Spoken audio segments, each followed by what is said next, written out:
नमस्कार, मैं हूं अंकुर और आप देख रहे हैं सत्य हिंदी का न्यूज बुलेटिन। एक नजर अब तक की सुर्खियों पर। बरेली की बारादरी पुलिस ने गैंगरेप के आरोपी बीजेपी के नेता जावेद अंसारी को गिरफ्तार कर लिया है। जावेद अंसारी पर आरोप है कि उसने भाजपा अल्पसंख्यक मोर्चा के पूर्व महानगर अध्यक्ष अनीस अंसारी के साथ मिलकर भाजपा नेत्री के साथ गैंगरेप किया है।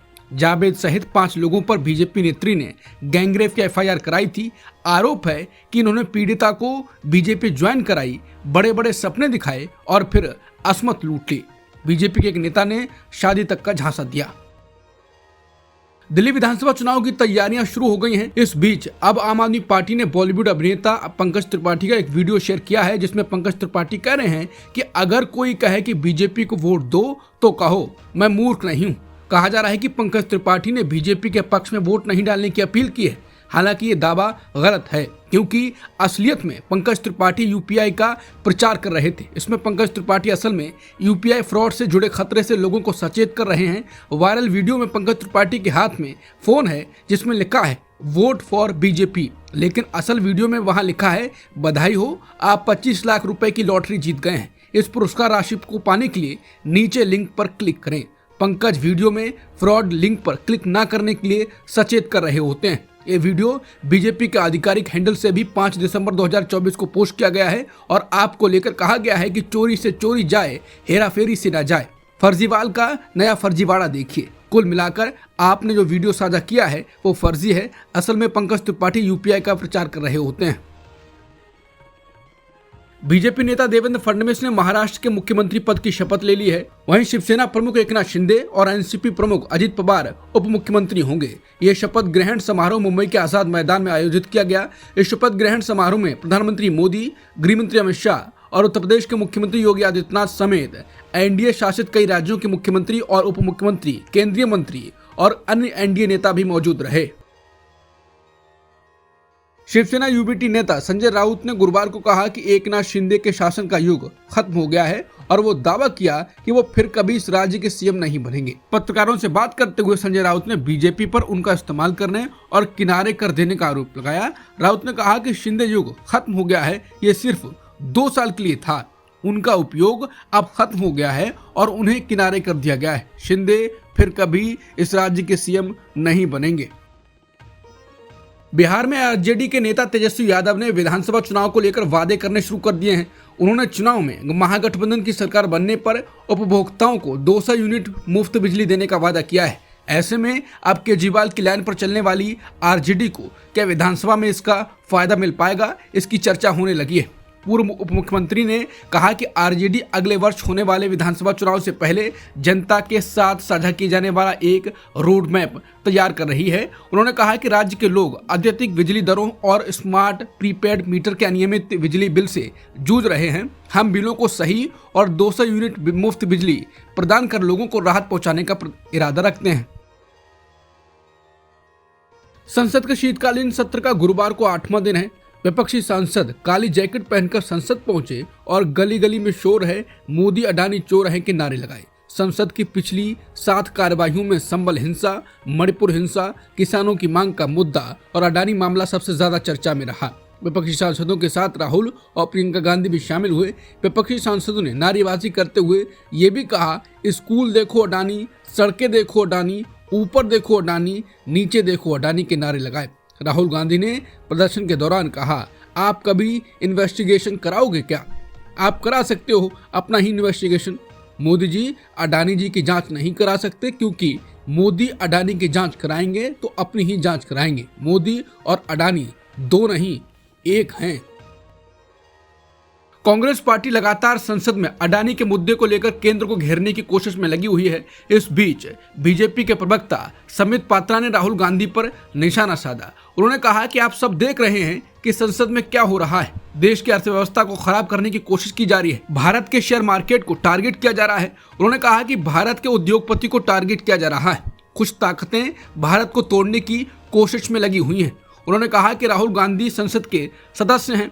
एलओपी राहुल गांधी देशद्रोही हैं।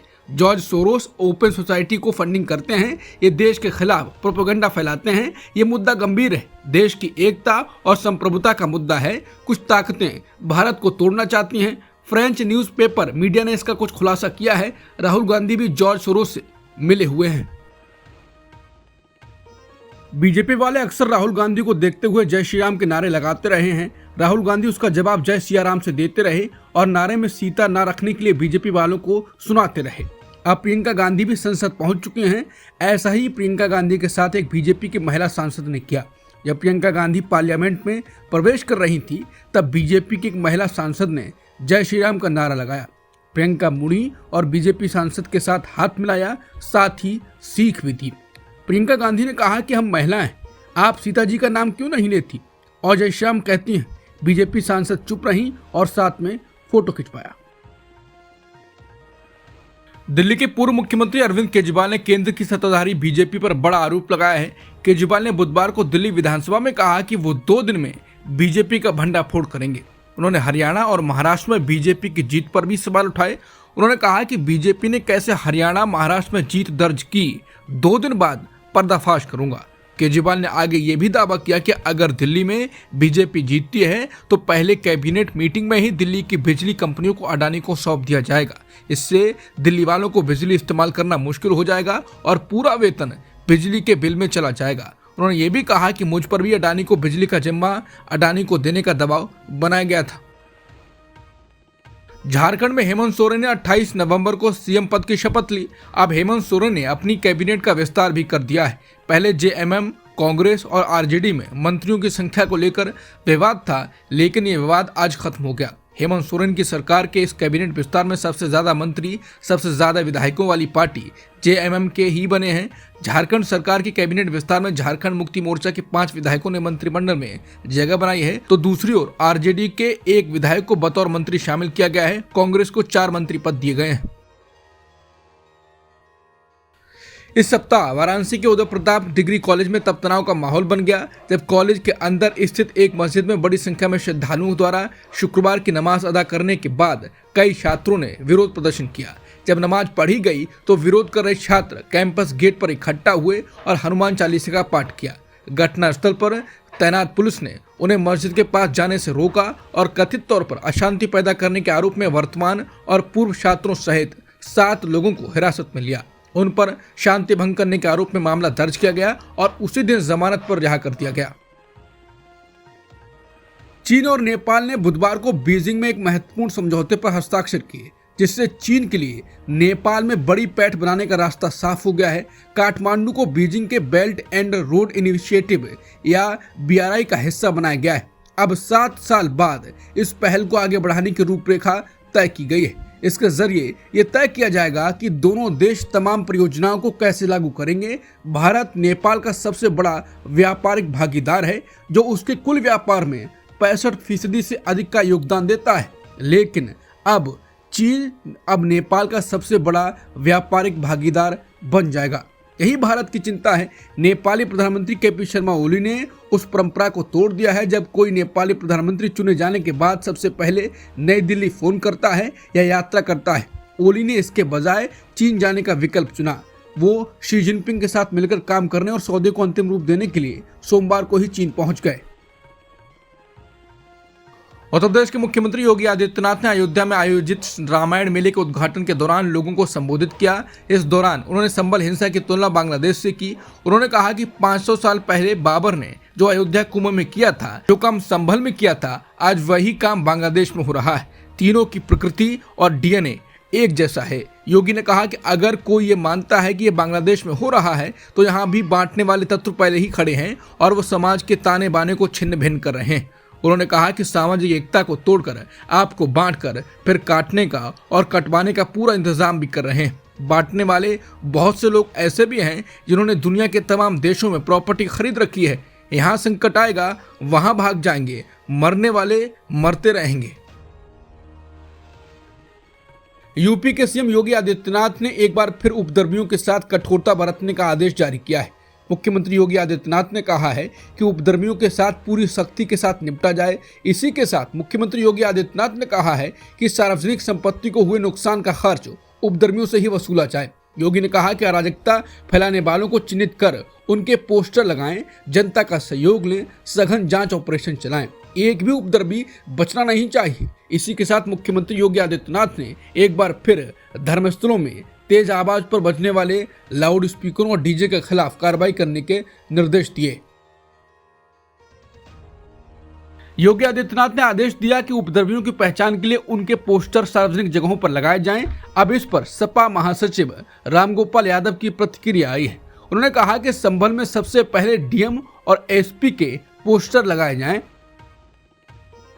बांग्लादेश के अंतर्राष्ट्रीय अपराध ट्रिब्यूनल ने पूर्व प्रधानमंत्री शेख हसीना के सोशल मीडिया और मीडिया पर मौजूद नफरती भाषणों को हटाने का आदेश दिया। बीबीसी बांग्ला के अनुसार अदालत ने आदेश दिया कि जितना जल्दी हो सके शेख हसीना के नफरती भाषण सभी तरह के मीडिया से हटाए जाएं। बता दें, बीते कुछ दिनों से शेख हसीना के भाषणों के कुछ वीडियो सोशल मीडिया पर वायरल हो रहे हैं। बांग्लादेश में राजनीतिक उथल पुथल के बीच शेख हसीना अपना देश छोड़कर भारत आ गई थी और अब भी यही हैं। बुधवार को फ्रांस के प्रधानमंत्री मिशेल बर्निये की सरकार को संसद में अविश्वास प्रस्ताव के जरिए गिरा दिया गया। उनके खिलाफ संसद में प्रस्ताव के पक्ष में भारी बहुमत से मतदान हुआ। इस साल 1962 के बाद पहली बार है जब फ्रांस की सरकार अविश्वास प्रस्ताव के कारण गिरी है। सोमवार को उनके खिलाफ संसद में दक्षिणपंथी और वामपंथी दलों ने मिलकर अविश्वास प्रस्ताव पेश किया था। विपक्षी दलों ने उनके खिलाफ अविश्वास प्रस्ताव तब पेश किया जब प्रधानमंत्री बर्निये ने अपने बजट को बिना मतदान के पारित कराने के लिए विशेष शक्तियों का उपयोग किया। 3 महीने पहले प्रधानमंत्री बने मिशेल बर्निये गुरुवार को इस्तीफा दे सकते हैं। दक्षिण कोरिया में राष्ट्रपति यून सुक योल के खिलाफ विरोध प्रदर्शन जारी है। अपना विरोध दर्ज करवाने के लिए यहां एक पूर्व कोरियाई सैनिक ने अपना सिर मुंडवाया। गुरुवार की सुबह पूर्व सैनिकों ने राष्ट्रपति कार्यालय के सामने रैली निकाली जिसमें उन्होंने यून को सत्ता से हटाने की मांग की। इसी विरोध प्रदर्शन के एक पूर्व कोरियाई सैनिक और उनकी पत्नी ने अपने साथी प्रदर्शनकारियों के सामने सिर मुंडवाया। दक्षिण कोरिया में विरोध दर्ज कराने के लिए सिर मुंडवाने की परंपरा काफी पुरानी है। 1960 और 70 के दशक में जब दक्षिण कोरिया में सैन्य तानाशाही थी तो अक्सर प्रशासन के प्रति विरोध प्रदर्शन के लिए लोग सिर मुंडवाया करते थे। गुरुवार को दक्षिण कोरिया के राष्ट्रपति यून सुक योल ने अपने रक्षा मंत्री किम योंग ह्यून का इस्तीफा स्वीकार कर लिया। उन्होंने कथित तौर पर उन्हें मार्शल लॉ लागू करने का सुझाव दिया था। किम योंग ह्यून ने गुरुवार को इस्तीफा देते हुए कहा कि वो सारे घटनाक्रम की जिम्मेदारी लेते हैं। वहीं विपक्षी डेमोक्रेटिक पार्टी ने किम योंग ह्यून पर राजद्रोह का अभियोग चलाने की मांग की है। दक्षिण कोरिया के राष्ट्रपति यून सुक योल की पार्टी का कहना है कि वो संसद लाए जाने वाले महाभियोग के प्रस्ताव का पुरजोर विरोध करेगी। पार्टी के नेता हान डोंग ह्यून ने कहा कि उनकी पार्टी संसद में इस प्रस्ताव को रोकने के लिए अपने सहयोगियों को एकजुट करने की कोशिश करेगी। हान डोंग ह्यून ने कहा कि एक पार्टी नेता के रूप में मैं इस अभियोग को पारित होने से रोकने के लिए काम करूंगा क्योंकि इससे अप्रत्याशित अराजकता पैदा हो सकती है और हमारे लोगों और समर्थकों को नुकसान पहुंच सकता है। लेकिन हान ने यह भी साफ किया कि महाभियोग का विरोध राष्ट्रपति द्वारा मार्शल लॉ लगाए जाने की कोशिश का समर्थन बिल्कुल नहीं है। मानवाधिकार संगठन एमनेस्टी इंटरनेशनल ने एक नई रिपोर्ट जारी की है। इस रिपोर्ट में संस्था ने इजराइल पर गजा युद्ध में फिलिस्तीनियों के खिलाफ नरसंहार करने का आरोप लगाया है। हालांकि इजराइल ने इन आरोपों को बार बार खारिज किया है। तेलुगु अभिनेता अल्लू अर्जुन की फिल्म पुष्पा 2 आज रिलीज हो गई। रिलीज से पहले 4 दिसंबर को फिल्म पुष्पा 2 के आंध्र प्रदेश और तेलंगाना में बेनिफिट शो दिखाए गए थे। हैदराबाद के चिक्कड़पल्ली में संध्या थिएटर में भी एक बेनिफिट शो आयोजित किया गया था। यहाँ फिल्म के हीरो अल्लू अर्जुन भी पहुंचे थे। उन्हें देखने के लिए प्रशंसकों की भीड़ जमा थी। इसी दौरान वहां भगदड़ मची और भीड़ को काबू करने के लिए पुलिस ने हल्का लाठीचार्ज भी किया। इस अफरा तफरी में रेवती नाम की एक महिला की मौत हो गई। इस घटना में महिला के पुत्र श्रीतेजा की हालत गंभीर बताई जा रही है।